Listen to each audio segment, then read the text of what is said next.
How's it going, ladies and gentlemen? This is the Fans POV, where I talk about my two favorite sports, the UFC and the NBA.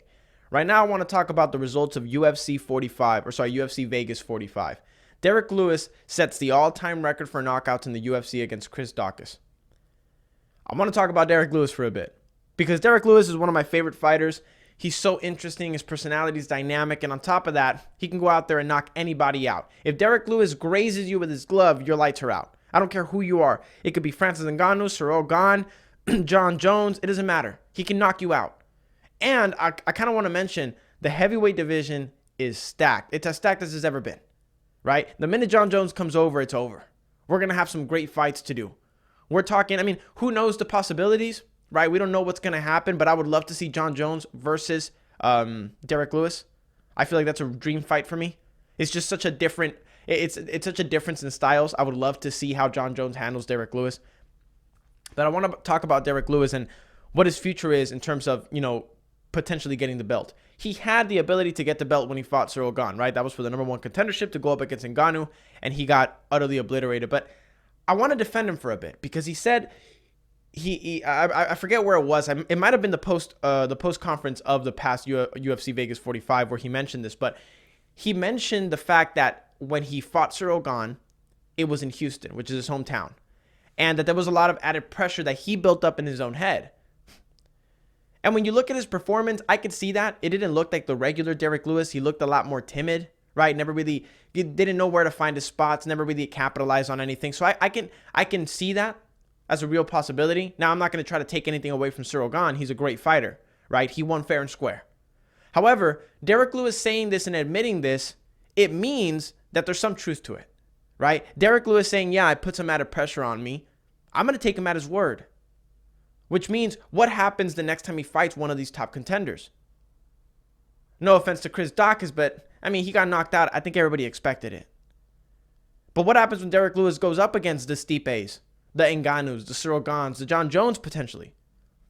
Can he elevate his game to those levels? And as much as I like Derrick Lewis, and as much as I believe that he, did have stuff in his head in his hometown, he did put these big expectations and he did put a lot of pressure on himself, I don't think he has the ability to beat these guys.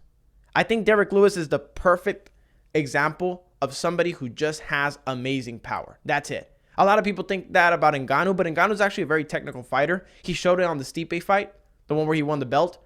He was super technical, super patient, understood the game, understood the sport of MMA. But when you look at Derrick Lewis, he doesn't really, right? Derrick Lewis is just a guy who can punch really hard. And again, I'm not trying to take anything away from Derrick Lewis. He's a great fighter. But when it comes to the top competition, when it comes to the contenders, these guys are on a different level. And I think Derrick Lewis is in that weird middle area, right? Where you're not good enough to beat the contenders, but you're much better than everybody else. And I think the only way Derrick Lewis can get there is by him expanding his game. Is by him learning to do other things. He has a huge body. He could easily learn how to wrestle. At least try it, right? Learn how to grapple. Learn how to get on the ground. Be a little better at it. But I don't see Derrick Lewis ever trying to change his game. His change is very one-dimensional. It is, I'm going to wait and wait and wait and then pick my spots and capitalize for the potential knockout. It's the reason why it's very hard for Derrick Lewis to win matches with decision. Because all he does is wait and wait and wait and then capitalizes when he thinks he can get the knockout. But all that time that you're waiting, he's letting his opponent control the fight. Therefore, when it goes to decision, he's going to lose.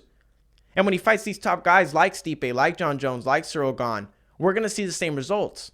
They're going to dance circles around him, and they're going to make him look like a fool. Because Derrick Lewis only has one trick up his sleeve, and it's the knockout. And it may be intimidating, but if that's all you have, you're not going to be able to beat the best competition.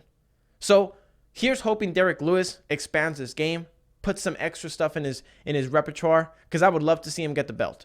Now, moving past Derrick Lewis, I want to talk about the post press conference Dana White did after Vegas UFC 45. He talked about two things. The first is he confirmed that he would be willing to do a match with Dustin Poirier and Nate Diaz in January in the same card as Ngannou. He was asked about it, and he said that if the fighters were down to do it, he was going to make it happen. That makes me so happy, right? Dustin Poirier versus Nate Diaz is a dream fight. It's a mega fight. I would say Dustin Poirier is probably the 4th biggest draw in the sport right now, Nate Diaz being the 3rd biggest draw. Seeing them go at it is going to be amazing. And it also confirms one thing. Dustin Poirier is moving up to 170. That's what I've been wanting to see. I love the idea of Dustin Poirier at 170, even if he doesn't stay there for long, even just seeing him at one fight, right? If Dustin Poirier does really well against Nate Diaz, if he can finish him, what's stopping Dustin Poirier from just staying at 170? If you can beat a guy like Nate Diaz at 170, that might be your division. And because nobody else can really get another shot at Usman besides Leon Edwards, we'll see how that pans out. But Masvidal, Kobe Covington, they're not going to get shots at Kamaru Usman. They already lost twice. If Poirier moves up, beats Nate Diaz, I wouldn't be surprised if he goes straight into a title fight at the 170. But, I mean, granted, he is going to want his rematch against Charles Oliveira. So, obviously, we're going to have to see how it pans out. But it is exciting because we are getting confirmation from Dana White himself that he will make that fight happen as long as the two fighters are down. And with how much trash talk they've talked, it looks like they are. Now, the last thing I want to talk about is Dana White speaking about Tony Ferguson. They asked him about Tony Ferguson and what was his future. And Dana White said he has a fight booked, but he didn't disclose with who. He just said there's someone there. They asked him, is it a fun fight? Dana White didn't really answer, right? He does the old Dana White, just, oh, they're all fun fights. Usually the ones that are underestimated, they're the ones that are most fun. He was playing the press game, right? He was being politically correct. He didn't want to give too much away. This is all speculation. We don't know. But I do know a couple things. I do know Tony Ferguson is in a slump. I do know he needs an easier opponent.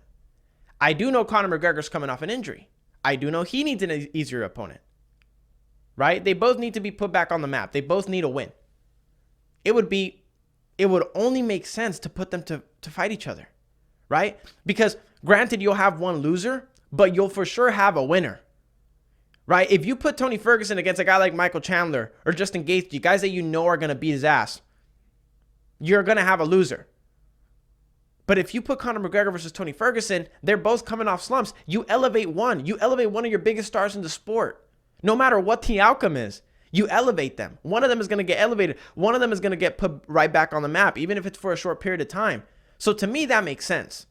To me, it makes the most sense to have Conor McGregor versus Tony Ferguson because, sure, there's going to be a loser, but the UFC wins either way. You have one of your biggest stars back because you know how this game is. One win. All it takes is one win, and everybody thinks you're back on top. All Tony Ferguson would have to do is beat Conor McGregor, and now Tony Ferguson is the alpha again. All Conor McGregor has to do is beat Tony Ferguson, and the golden age of the UFC is back. You see what I'm saying?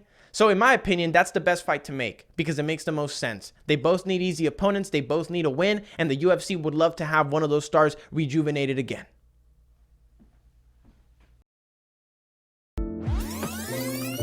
I want you to listen to me, and I want you to listen to me good. If you enjoyed this video, leave a like, subscribe, maybe drop a comment. I might hit you back. As a matter of fact, I have 2 other YouTube channels that you might enjoy, and they're going to be linked in the description below. The first is called A Man's POV, where I talk about philosophical concepts and societal issues that we face every single day. The second YouTube channel is called An Idiot's POV, where I look at dumb little things on the internet that I find interesting and I react to them. So if you're interested in those, go watch them. I will be waiting for you with open arms and kisses. But if you don't like those kind of things, if you want to stay here for the sports talk, there will be more content coming soon. As always, have a great day and take care.